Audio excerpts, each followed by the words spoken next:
Life Coach Podcast. I'm your host, Safa Al Chami, and boy, do I have a ton of information coming your way. Yeah. I have a very special person I hold very special in my heart, and we're doing it in a Airbnb, and you guys are going to see it really unfold before your eyes. So Abbas, how are you? Not bad yourself. This actually has probably about 2.5 years in the making, eh? We've spoken about this for about 2.5 years now. Every single time we come to record it, something comes up, or we're not happy with the background, or our busy lifestyle with our crazy 3 kids. If you guys are like OG followers, we started doing this like probably 6-7 years ago, and Yeah. we do go lives, I believe, every single Monday, 11 a.m. Yeah.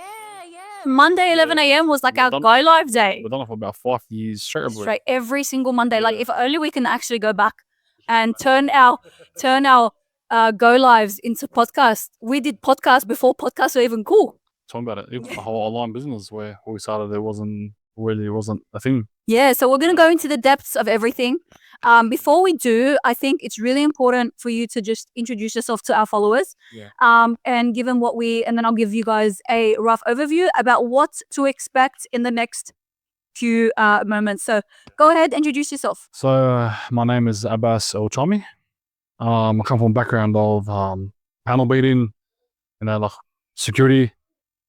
What else did I do? What else did I do? Well, yeah, you were basically that's what it is. So not really first got married. anything but had to do with my hands, I believe. Yeah. I think I've done tiling for about a couple of weeks. So you were a gardener, you were a tiler. Yeah, you And did gardening as well. yeah. Also screen. I used to change like windows and for O'Brien, I believe. Yeah, Last a long time. I can definitely say that you're a kinesthetic learner. You work with your hands, and you have attention to detail. That's visually. why I'm telling you what I do is because what I have to do to get out of. Yeah, and we're gonna. So the subject of today's interview is the trek into the unknown, or the journey into the unknown. And I don't know anyone in my whole life that's trekked into the unknown as best and as fluent and as consistent as you. Yeah. So obviously, tell us what you do now, and then we'll go through the journey of what you did. Okay, so what do? As we speak right now, and this time, what is the date today? Well, let's just say November 2024. So what I do is actually run an NDIS company with a partner as well. You actually help out quite a lot. Well, I didn't come from this background, to be honest, at all. Like I was far from it. But why I got into disability, people thinking, why are you doing disability? It's like your background. Well, my sister Mariam actually is born disabled, so it's always been from me. Yeah, so she's like 28 now, I believe, 27. Yeah, right. I'm as his brother Yusuf. Yeah. So yeah, so it's always been around me. Well, I'm 34 as we speak, so most I think you highlighted a really important part. I forgot to mention, but even when I was a panel beater, I used to pick up and drop off thing. They call it escort. So they call it escort. So I used to drop off. Yeah. So we used to drop off, from I think from 7:30 to like 8:50. Yeah. We used to pick up disabled people, drop them off to school. I just continued being a panel beater. Yeah, so you had multiple jobs during that time too. Yeah. So 3 o'clock I pick them back up again and continue to become then continue panel beating. Yeah, definitely. So I think you highlighted a really important area is that what you're good at is basically what you're surrounded with, and we're surrounded with our norm. So your norm was within the disability sector. What got you into this field? What was the turning point for you to go, I'm going to be a disability service provider? Well, it didn't really start there. If you want me to start where I really go start from the very, very beginning. So I was working as a security guard. I used to do most of the control work in the Bankstown Central. Everybody knows what that is. People that live in the area. I used to do like the control work, where I used to control the cameras and put guards in certain areas and all that. I done for about 6-7 years. Yeah. I'm trying to remember back then, or probably I stopped at 27, 28, I believe I stopped. No, I think you were about 25. When I stopped. Oh, when you stopped security? Yeah, because I'm 24. I believe I stopped at 28. Okay. Yeah, so what I've done is that was most of my work. So most of my work, if you understand, is I control cameras. So there's no one else with me. Yeah. I'm a very shy person, very to myself, Very introverted. Yeah. So even with social media, for me, it was always just like anybody else, just sharing memes and watching cats. If that makes sense. An Illuminati concept. Yeah. And so I'm like, one day I believe I was supposed to have 6-7 days off. Yes. Yeah. And we went to the beach that day. Your annual leave. Yeah, annually, but I got called back in, and it was by force and I didn't like it. And I remember back then I was already going back and forth with, I wanted to do something, and you always had something yourself. Yeah, I was always and in I the always business wanted field. because I used to work from 6 a.m. to 6 p.m. Monday to Saturday or Monday to Friday, but most of the time it was Monday to Saturday. It wasn't, I didn't have much time with the family. Yeah. And I always told myself, like, I wish I can just, even if I make that $4,000 a month being at home. Yeah. I mean, it makes anywhere from $4,000 to $4,500 a month. If I can do that, I don't really care about the money as long as I can do that around the family. Yeah. And I was happy for you. Just giving like all the viewers a little bit of context. This was started in this is late 2017. The online field was not even norm back then. So we started in the online space when the online space was everything out of the norm, was a scam. Yeah. So definitely. So what happened was I was actually in the control room and I received notifications by the name of Birdie Sonacho. I never heard of it. Then I was doing a live. And this guy was just walking his dog on his 6-7 acres or whatever it may be. He had 2 pitties. I've never seen this guy before in my life, to be honest. It's like he was just dropping some knowledge, some book that he read. This was probably 7 a.m. in the morning. Yeah. Walking his dog. For me at 7 a.m. I'm already in the control room. Yeah. Ready. Kids are still sleeping. And I'm like, and, I mean, at the end of it, he just goes, well, if you want to learn what I do, just hit me up. Usually I look at the type of stuff like anyone else. Yeah, what? Bullshit, man. I'm going to work until I'm 60, that's, That's depressing as hell. But no, it really does. That's a true scam right there, but it's your mindset. But yeah, you know what? I've nothing to lose. I'm really depressed with my life. I'm really overweight back then. A lot more overweight I am now. I think that's important to say, yeah. So I wasn't very happy anyway. It's like, I'm really depressed with my life, so why not just take this risk? What's the worst gonna happen? What's the worst that can happen? And that was the first question that you asked yourself, what's the worst that can happen? Because if you ask yourself what's the worst that can happen, it's not even that bad. Yeah. You're not gonna die if you lose a couple grand, in all honesty, in any business. Yeah, I mean, I just reached out and the rest is history. The rest is history, yes. So, he got me into the online program. Yes, I learned a lot, but the most thing I can just put in one sentence, because I can talk about this forever. Sure. It's just your mindset. With that, I want to highlight something. You said that you're working a 9 to 5 and you were severely overweight and depressed. Usually your mind, your body, your soul, they're all aligned. So if you're overweight, it could really trigger your depression. So once you stepped into, mindset and health and wealth, you started to lose weight, didn't you? I did, actually. Yeah. Yeah, a lot. So there's a physical transformation there as well from a mental step forward. Because like you mentioned before in the past, how you feel inside here, actually. Yeah, it exerts. It really does, It's physical. You know what? I have to say my point of view of this, going from, you didn't finish your high school, did you? No. So you didn't finish high school. I did. I didn't go to uni. Young parents, we had 2 children at the same time. And imagine seeing a dramatic change in your partner, going from literally playing on the PlayStation for hours on end, a gamer, to literally starting to read books. That was a transformational change. And I was like, I'm the type of person that that's different. I didn't like reading books back in school days. Yeah. Then I just, my first mentor told me, it's like, well, these guys are writing books, they usually leave clues. Yeah. And if you want to become a millionaire, why not? Success leaves clues. Yeah. Success leaves clues. And if you want to keep getting what you've already got, then keep doing what you're doing. But maybe if you want to change your lifestyle, maybe start doing something that you've never done before. Maybe it might change. Yeah. In reality, that's what it does. Because if you keep going to the gym, keep working out, you're eventually going to get that body. You're eventually going to lose weight. Yeah. So if you keep doing what you're doing right now, you're going to keep getting what you already are getting. Yeah. That makes sense. So do what you've already done. You're always going to get what you've got. Yeah. Do something different, you're going to get something different. Yeah. So what was that business that you invested in with Brody Sal Nitro? Brody Sal Nitro, what I invested in was a company that's actually, back then was 47 years old. I'm now 55 years old, but yeah. Maybe you're really bad at maths. It was like 53 years old. 55. But the company is from, Japan, yeah. So you buy a water filter system where you sell it. Yeah. I believe eventually it's going to be in every single body's kitchen, microwave. Because water is really bad in Australia anyway. But anyway, it's a whole different subject. But I don't know anything about selling, to be honest. I don't know anything about selling. Yeah, no salesperson. What I can tell anybody else is I'm also not the best speaker, as you know. No, I think you've done great. Yeah, you've done really great. Myself, but what really sells is really you. To be honest, I've always had a good reputation. I've always had a good name, So when I started doing go lives and content, that really intrigued people. It's like, hey, Abbas doesn't do this type of stuff. He doesn't put himself online. He doesn't do videos. He doesn't talk about motivation. He doesn't say nothing.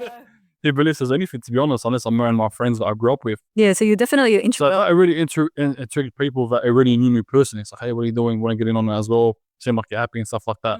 I've look, man, I've still my full-time job, but this is the beginning stages, like it's just very, I'm just working on myself, to be honest. Or like, we want to do what you're doing. And that honestly encouraged me to become, get a lot more into it. Yeah. You know what I mean? Because I'm like immediately at the gates, just my first video, I started to get some leads and people wanted to know what I was doing. I started to sort online platforms. I'm talking about in the first 24 hours on me starting. You know what I mean? The time I got my first commission, I didn't even know what I was doing, to be honest. Because I was sick. Fluky. Yeah. I want to say fluky, Like Mr. Mark, what did I just do? Yeah. Well, that's true. What it was the passion. Like it was, I believe, if you go back to this video, it was the passion where I found a sense of purpose again. Because like I said, I was asleep for a very long time. I was excited where I can see maybe I can get myself out of this 9-to-5 job, which I hate. Yeah. You know what I mean? Like, because I hadn't, to be honest, I had nothing in front of me. Like, once upon a time, I was happy to. I want to share a quote with what you were saying. Yeah. There's the quote, it says, and it came literally straight through my head, I have to say it. Tell me. Most men die at 35, you just bury them at 60. Yeah.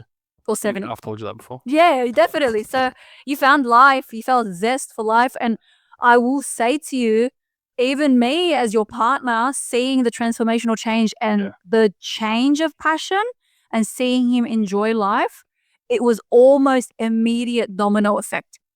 Immediate. It's true, because what made me take it on is because I did have a problem at work. Where it's like, and back then I was reading a book where it really caught my attention. Fell on the book. Napoleon Hill. Think and Grow Rich. Think Big Grow Rich. Yeah. You're talking about the still a sold out book everywhere. I've actually still got I've got it written down somewhere, but just it's with my own words. Where I think one of the armies, I think it was back in the Vikings days. No, it wasn't the Vikings. It was from the Sultans. It was from back in the Turkish days where the Ottoman empires took over, I believe, Istanbul. Yeah. Where they put the ships on top of the island and then end up burning them, something like that. Well, anyway, it was burning bridges. If you don't want to be where you are right now, just burn your bridges. Yes, I give yourself now the choice. Work sort of gave me that. Yeah. In that sense, it wasn't really, I'm not gonna say it was me. Work really came up to me and said, we are migrating, we want you to follow us to, a new company. Obviously, I mean, being comfortable, all that was me being very comfortable, right? I didn't want to. So they put something in place where it made me look bad and, they don't want you here no more, blah, blah, blah. I ended up going to the lawyers, like, you know what? This is the sign. Just continue doing what I'm doing with Brody. Yeah. Like I'm talking about, I started with Brody 2 weeks earlier. Were you scared? And about a month later. Yeah. Were you worried? I was very worried. I was worried. But in the end of the day, what eased me up, to be honest, was you. Yeah. If I got my own business, go sell your Evo, go sell your Liberty, had the cars, I only need one car, we don't need 3 cars. Well, we only need, we had 3 cars. We only needed 1 car if you were literally working from home. Then I believe I had an Evo 9. So I ended up selling it. I was barely driving anyway. Yeah.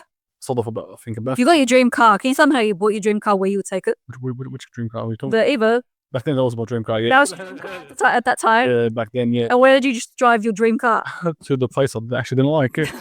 Work. But yeah, so it was like a 2 minutes, 3 minutes of joy.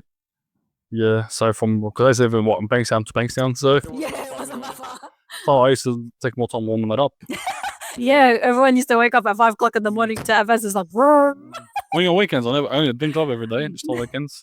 Definitely. I think what you validated was really important, that you were scared, but the risk of not doing it was bigger than the risk of doing it. Because I get what you're trying to say, is because you can, in the day, we're not blind, we can see where we're heading. Yeah. If you keep doing what you're doing now. You got exactly what you got. I started when I was 22 at Bankstown. I was 27 and nothing's changed. Yeah. Nothing changed. So what makes me say I'm going to change when I'm 37? Like I'm 34 right now. If I didn't do that change, I'll still be there right now. Was there a life and death experience that really put everything into perspective for you as a father? Yes. Yes, of course. End of the day, I didn't want to be at the place at 60 years old because I can guarantee where everything was getting more expensive. Yes. And if fast forward to now, everything's way more expensive. Everything's way more expensive. And this is pre-COVID, back guys. then, I think we went and had 2 kids. Now we've got the 3. Yeah. And this was pre-COVID. This is pre any online initiative or anything like that. But going back to something that you shared, and I think you need to highlight that to the viewers. You said what really calmed me down is having you, but like just support me. I think people misunderstand how important support and validation is to each other. A lot of people tell you, a lot of rich people tell you, a lot of poor people tell you, if you have the right person next to you, it really, really does help out. Some people can have the most negative people around them, and you can be really, really good. Yeah. And once upon a time, you're gonna meet that was probably me. Yeah. You were always working with business like, hey, this is, Yeah. Okay, why are you doing all this other stuff? Just don't know. Remember? Yeah. I used to give a shit for. I was like, Yeah. You don't need to. Yeah. You don't need to. I'm like, yeah, well, I want to. So it's just like a passion. Yeah, I think back then only like 2 or 3 people used to watch you. Yeah. Like it's funny. Everyone usually gets defeated when, hey, nobody's watching me. Well, I'm not doing it for the viewers. Yeah. I'm doing this for myself. It's funny. Actually, you know what? That's another thing. Like a trek into the unknown. People are like, who's gonna support me? Who's gonna watch me? Doesn't matter who watched you. Yeah. You're gonna watch you. You're gonna watch your own videos and think back and have something to see and progress on. Yeah, because in reality, I believe you support yourself first. And the people usually closest to you can break you. Sometimes you might come off a great idea, and you're excited about it, and the closest person to you, but you actually love and you respect them highly, and shut it down for you immediately. Yeah. Because did you trust their judgment? Let's say, but I actually told my first mentor that. He goes, well, the person you're getting advice of, has he got what you want? Yeah. I'm like, no. He goes, why are you taking his advice for them? Yeah, it was a big one. But you approached me because you want what I have. Yeah. That's why you're speaking to me. 100%. But like if you want to become a mechanic, would you speak to a butcher about it? No. Sometimes you gotta just make something that's so big so it looks so stupid. Yeah. To be honest, it's so stupid. I want you to share, and how long did we do Enagic for? Oh, about 5.5 years. Yeah. Yeah? Yeah, I think we stopped after COVID. 5.5 years. 5.5 years, yeah. Yeah. And if you were to share an achievement with a network marketing company that is global, that has the highest commission, actually, they pay out 56% of the commissions back to the affiliates. 57. 57, that's right, 57, sorry. Not at first, obviously. Yeah. What was the highest achievement that you achieved that was kind of like an imposter syndrome? Like, did I just do this? Or 3 weeks into the business, this is what actually got me to quit my full-time job. Yeah. Because 3 weeks into the business where I sold to about 7 people, and I remember like my team was very excited. Yeah. I don't know what's going on because you get paid 2 weeks later and doing all this paperwork, which they helped me do anyway. Yeah. Him and his upline as well, because the guy that got me in has only been doing it for 2 months anyway. Yeah. So he was quite new to it. So 3 weeks into it, where I actually received a week into it, I made my first, I think 7 sales. 7 sales. Yep. I talked to 3 different people. Yeah. Some of them took 2 stuff, some of them took 3 stuff. But I received my payment. Yeah, I remember it was about probably about 12:45 p.m. on I think Tuesday. Then I'm like, what's this money for? When I started to go through like Enagic, I go, did I just get my monthly salary in a matter of 3 sales? Yeah. And this was back then at level 1. Yeah. And I told myself, you know what, if I reach a certain rank, because I certain rank where I can double this income. Yeah. With the same sales that I've done right now, I can almost double my income and some. Yeah. By working with you guys. Yeah. Yeah. So that's it. That was it for me. That was it. I remember. Literally, that was it. I remember how excited you were. I can do videos all day. If I'm doing 12 hours at security for someone else, I'll do 12 hours at home in my garage, just reading books. Yeah. And maybe do a video about what I learned. Yeah. That's it. I can do 10 tapes, and we would if learn someone and tells then me I don't understand what you're saying, I'll delete and start again. Yeah. Because like I said, I'm willing to go to work for 12 hours. I might as well work on myself for 7, 8, 13, 14 hours.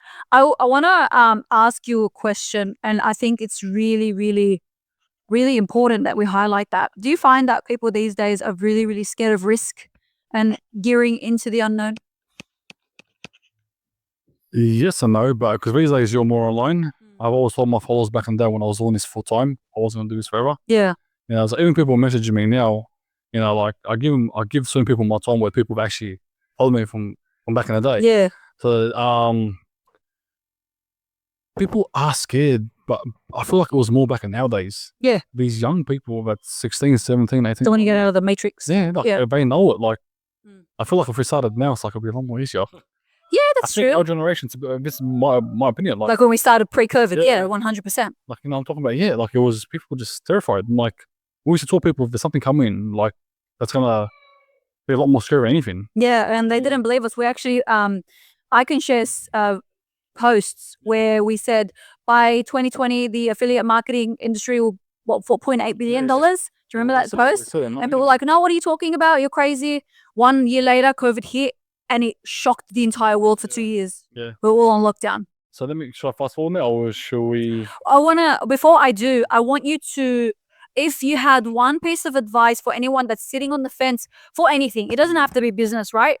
Yeah. Anything, it could be anything. Like I said, anything. If you're a female, but your husband has a business, support him as much as you can. Whether it's just, just making sure that his needs are met. Whinging, anything. I'll talk about anything. Even if it's just packing up his food. Yeah. But in a nicer way, or even maybe appreciation, your tonality, or even appreciate him for going and doing that 12 hours.